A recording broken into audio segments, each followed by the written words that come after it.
Assalamualaikum warahmatullahi wabarakatuh. Welcome back to my channel.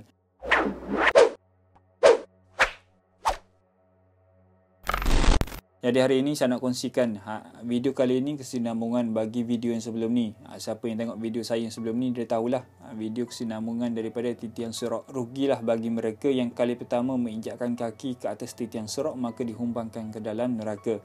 Jadi ulama mengibaratkan mereka seolah-olah mereka ni terjun daripada kolam renang. Boleh bayanglah bagaimana lajunya dia terjun, bagaimana confident yang dia terjun ke dalam kolam renang. Itulah diibaratkan oleh para ulama. Jadi hari ini saya nak kongsikan berkaitan dengan neraka dan kita boleh tengok beberapa hadis daripada Nabi terus. Orang yang pertama yang membuatkan api neraka menyala daripada hadis Abu Hurairah, sesungguhnya manusia yang pertama akan diadili oleh Allah Subhanahu Wa Taala adalah orang yang mati syahid. Bagaimana tu? Lalu dia tu, iaitu orang itu yang mati syahid itu didatangkan dan diperlihatkan kepadanya nikmat yang pernah diberikan di dunia dan diingat apa yang diberikan oleh Allah Subhanahu Wa Taala.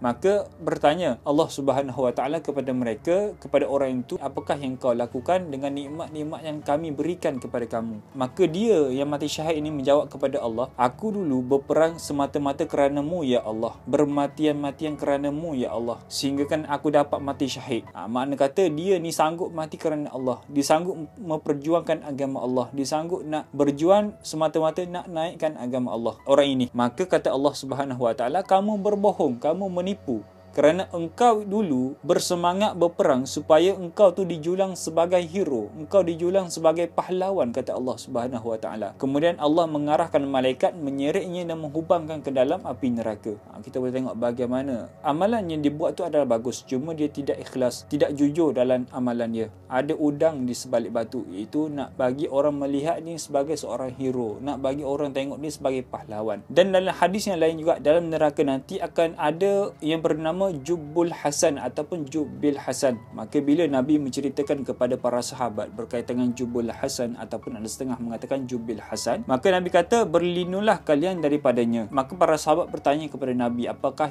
Jubbil Hasan ataupun Jubbul Hasan? Maka Nabi menjawab, Jubbul Hasan adalah satu lembah yang ada dalam neraka, yang neraka sendiri berdoa kepada Allah supaya dijauhkan daripadanya. Bayangkan, neraka sendiri berdoa kepada Allah supaya dijauhkan daripada Jubbil Hasan ni. Boleh bayang, neraka dah perik dah pedih dah. Jubbil Hasan mungkin 3 kali 4 kali ganda lebih perik daripada api neraka. Maka sahabat tanya, siapakah yang akan masuk ke dalam Jubbil Hasan ni? Maka kata Nabi SAW, yang akan masuk ke dalamnya iaitu Jubbil Hasan mereka yang membaca Quran, yang niatnya semata-mata nak menunjuk-nunjuk, nak tunjuk yang suara yang sedap, nak tunjuk yang suara yang nyaring, nak bagi orang dengar suaranya, nak bagi orang puji suaranya. Ini hadis yang diriwayatkan oleh Imam At-Tirmizi. Dan yang seterusnya daripada hadis Imam Muslim, ada orang yang diadili oleh Allah Subhanahu Wa Taala, kemudian dia diberikan segala nikmat rezeki oleh Allah Subhanahu Wa Taala dan diperlihatkan segala nikmat, dan dia ingat apa yang di dunia dulu Allah berikan berbagai-bagai jenis nikmat rezeki kepadanya. Maka Allah tanya kepada mereka, Allah tanya kepada orang ini, apakah yang kamu lakukan dengan rezeki yang aku bagi?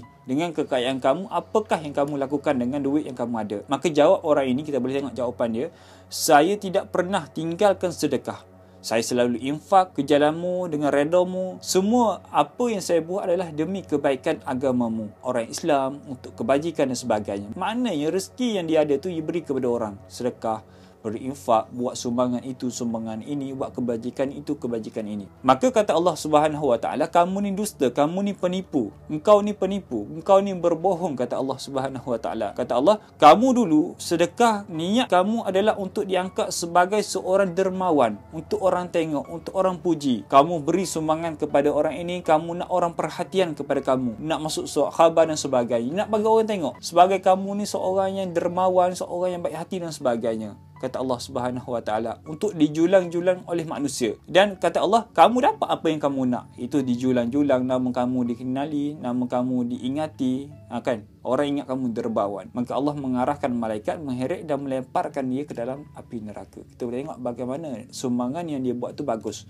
kebaikan apa yang dia buat tu bagus. Cuma bila suatu kebaikan, suatu kebajikan yang kita buat tidak disertakan dengan ikhlas, maka inilah nasibnya. Kita nak tunjuk-tunjuk kepada orang, kita nak bagi orang tengok dan sebagainya. Nak buat kebaikan tak ada masalah, cuma kita kena jauhkan dua sifat ni. Banyak lagi sifat-sifat yang lain, cuma cuba jauhkan dahulu dua sifat ini, itu sifat riak dan sifat sum'ah. Kerana Kerana riak ni orang memamerkan sesuatu yang dia ada. Kononnya padanya tak ada tapi mempamerkan sesuatu yang dia ada. Seperti dia ikhlas padahal dia tidak ikhlas dan sebagainya. Maka kata Imam Hasan Al-Basri, dekat sini kita boleh tengok bagaimana sifat orang beriman dan sifat orang tidak beriman. Itu orang munafik. Kerana bila orang beriman, bila dia melakukan suatu kebaikan, suatu ibadah, dia mengharapkan Allah menerima ibadahnya dan takut ibadahnya ditolak oleh Allah Subhanahu Wa Taala. Dan dalam hadis yang lain kata Anas bin Malik, Nabi bertanya kepada Jibril, kenapa malaikat Mikail tidak pernah tersenyum? Maka jawab Jibril alaihissalam, malaikat Mikail tak pernah ukirkan senyuman sejak diciptanya neraka. Maka di antara sifat api neraka daripada Al-Tirmizi meriwayatkan daripada Abu Hurairah radhiyallahu taala anhu, daripada Nabi SAW, Nabi bersabda, neraka dinyalakan selama 1000 tahun sehingga ia menjadi amat panas. Kemudian dipanaskan lagi 1000 tahun sehingga menjadi amat putih. Kemudian dipanaskan lagi api neraka selama 1000 tahun lagi sehingga menjadi amat putih. Kemudian dipanaskan lagi 1000 tahun sehingga menjadi hitam yang pekat. Dan ada juga hadis yang diriwayatkan oleh Abu Hurairah, hadis yang diriwayatkan Imam Muslim, kata Nabi SAW, api yang kamu ada sekarang adalah 1/7 daripada api neraka. Maka kata para sahabat, bertanya para sahabat, ya Rasulullah, meskipun kami kumpulkan seluruh api yang berada di dunia, jadikan satu, adakah demikian juga? Maka Nabi menjawab, dia lebih panas 69 kali. Itu 1/7 perbandingan api dunia dan api neraka. Api dunia kita dah kena sikit pun kita dah melecur, dah rasa panas. Bayangkan api neraka. Dan satu hadis lagi daripada Anas bin Malik, jika penghuni neraka mengeluarkan satu tapak tangannya ke dunia dan dilihat oleh manusia, nescaya dunia itu akan terbakar. Kita boleh tengok tapak tangan sahaja, bukan api neraka lagi. Bila keluarkan tapak tangan, maka dunia ini akan terbakar. Jadi kita mohon kepada Allah, moga-moga kita ni tidak dimasukkan ke dalam api neraka, dijauhkan daripada api neraka. Allahumma amin. Dan itu sahaja perkongsian saya berkaitan dengan neraka dan syurga. Neraka dan syurga ni kita banyak rujuk hadis lah, senang untuk kita semua tengok, untuk kita tahu bagaimana keadaan neraka dan bagaimana keadaan syurga. Moga-moga perkongsian saya pada kali ini memberi manfaat kepada semua, dan terima kasih kepada semua yang tengok daripada awal video sampai hujung video. Assalamualaikum warahmatullahi wabarakatuh.